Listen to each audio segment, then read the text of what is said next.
Talk about the midterms. So it didn't happen. No change in the Senate. In fact, the Democrats got stronger. Thank you so much, Dr. Oz. And of course, in the House, well, as I showed you before, it could still even potentially end up in Democrat hands or Republicans ever so slightly. Now, lads, of course, this immediately brings us to, and there's been so much chat about what happened at this election, so obviously we just have to start looking forward to 2024.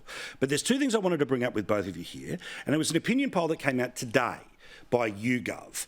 And it is a really interesting thing about, is it time for people to change their approach? 43% of Democrats who want the Democrats to win in 24 say their party needs a different approach. So that's not Biden.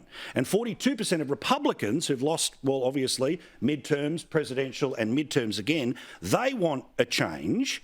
Independent voters, even the ones who kind of want a Democratic president, they say 38% say time to do something different. 41% say time for something for the Republicans to do differently. So, Cory, without going over the same ground everyone else has, and not because it's not a lot to say, but let's try to move the chat forward here, right? Clearly, do something different is not Trump, not Biden. Is that plausible? I think it probably is plausible. Both of them will need a reason to bow out of the race, quite frankly.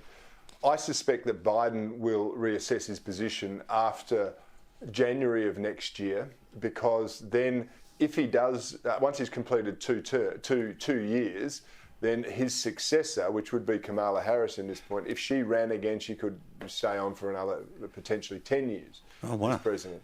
So that's sort of like a black mark, if I can use that term, by the time the 20th of January, I think, for Biden will have to make a decision after that. With Trump, it's clear to me, I just think that maybe his best is past. You know, I was on the Trump train and I've been part of it. I've enjoyed it enormously.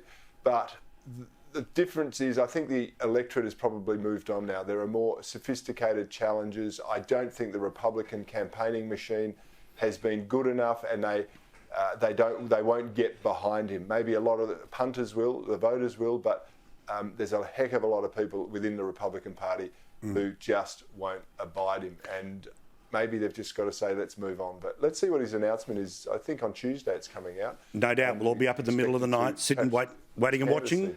Live from Mar-a-Lago.